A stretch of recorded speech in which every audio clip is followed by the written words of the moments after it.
এবার বল। জিমনাস্টিকে যাব না। কেন? বাজে। কেন বাজে কেন? বাজে। কি জন্য বাজে? সেটা কজটা বলতে হবে। কি কজের জন্য যাবি না বল? কেন? বাজে লিখেছে। কেন তোর এক্সারসাইজ তুই যে সুন্দর ডিগবাজি খেতে শিখে গেছিস সেটা তোর ভালো লাগছে না? না। কেন? কেন ডিগবাজি খেতে ভালো লাগছে না? কেন কেন বল? না।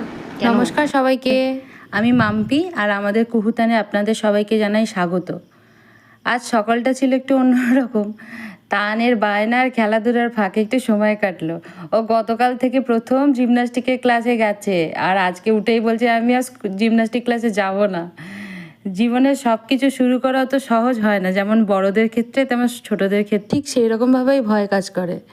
ওকে একটু বুঝিয়ে ভাজিয়ে ওর মনটা একটু অন্যদিকে করানোর চেষ্টা করছিলাম, কিন্তু সেই একই জিনিস ধরে বসে আছে, না আমি আজকে স্কুলে যাব না, আমি আজকে জিমন্যাস্টিক ক্লাসে যাব না, এইসব করে যাচ্ছে।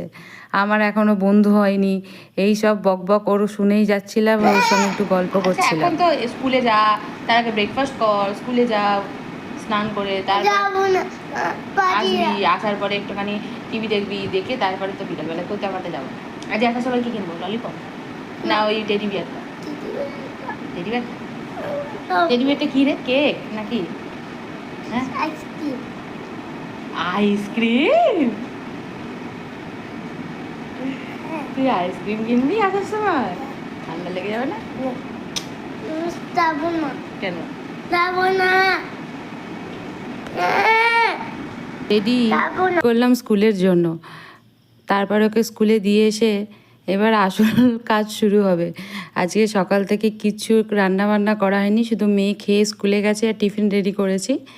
এবার আসল যুদ্ধে নামার প্রস্তুতি চলছে। ফ্রিজে কয়েকটা মাছের মাথা ছিল, সেইগুলোই বেগুন মিশিয়ে আর ঝিঙে আর চিচিঙ্গে দিয়ে একটু চচ্চড়ি করবো ভাবছি।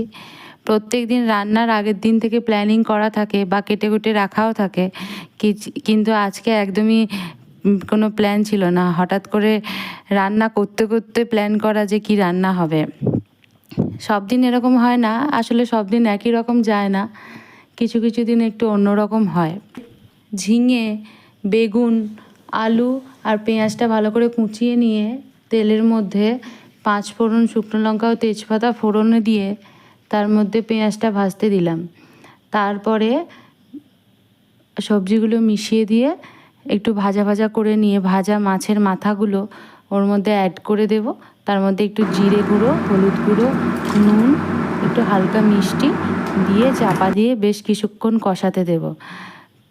এই ভাপেই সেদ্ধ হয়ে যায়, কিন্তু যদি প্রয়োজন মনে হয় তাহলে অল্প জল অ্যাড করে দেওয়া যেতে পারে।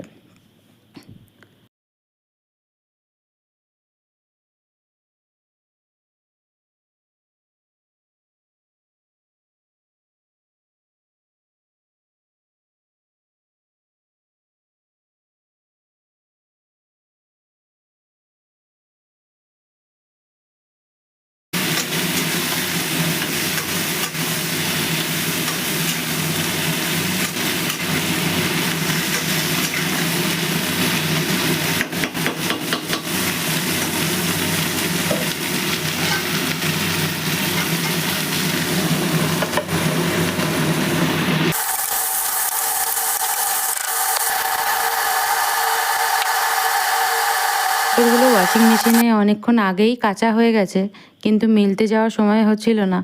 চলুন ছট করে ছাদে গিয়ে জামা কাপড়গুলো মেলে আসি। জামা কাপড় আগেই দেওয়া ছিল, সেইগুলো একবারে নামিয়ে নিয়ে চলে এলাম আর বাকিগুলো মেলে এলাম। ছোটো ছোটো কাজগুলোর মধ্যেই থাকে আমাদের জীবনের পরিশ্রম। বেশ বেলা হলো, একটু খিদে পাচ্ছে। ডিম সেদ্ধ করাই ছিল, কিন্তু খাওয়ার সময় হয়নি। চলুন আমি একটা খেয়ে নিই আর ওর বাবাকে একটা দিয়ে আসি। বসাবো পুঁটি মাছের বাটি চচ্চড়িটা।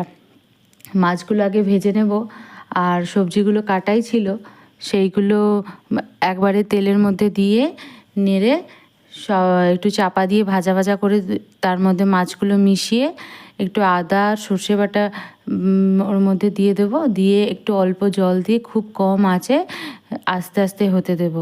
এটাই শুকিয়ে গিয়ে সুন্দর একটা একটু লাগা লাগা ভাব টাইপের তরকারি হবে, সেইটাই বেশ ভালো লাগে খেতে। নামানোর আগে একটু কাঁচা তেল ছড়িয়ে দিলে আরও ব্যাপারটা জমে যাবে।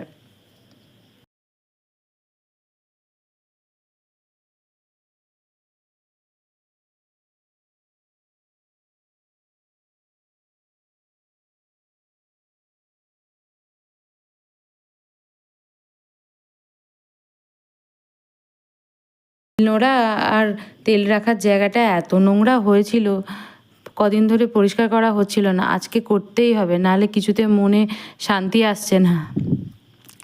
আমি জীবনে খুব একটা গুছানো মানুষ নই, তবে হাইজিন মেনটেন করার জন্য যেটা দরকার সেটা করি।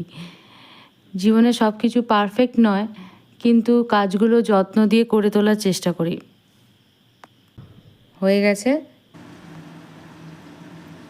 এবারে গ্যাসের স্ল্যাবটা আর রান্নাঘরটা জল দিয়ে ধুয়ে নিলেই মোটামুটি পরিষ্কার শেষ।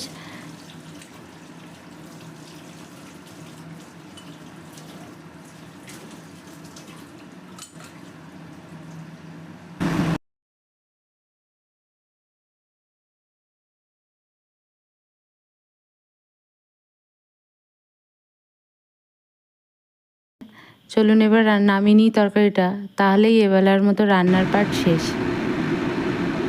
ছেলেকে এক্ষুনি ঢুকবে দুজনে, দেখুন বলতে বলতেই ঢুকছে দুজনে, মারামারি করতে করতে আইসক্রিম নিয়ে। এই ছোট ছোট মুহূর্তগুলোই সারাদিনকে আর বোর ফিল করতে দেয় না। আবার আজকে ওকে রেডি ফ্রেশ করিয়ে তারপরেই খাইয়ে মেয়েকে আনতে ছুটবো। আবার পরবর্তী একটা মুহূর্ত শেয়ারের অপেক্ষায় রইলাম। সকলে ভালো থাকবেন, সুস্থ থাকবেন।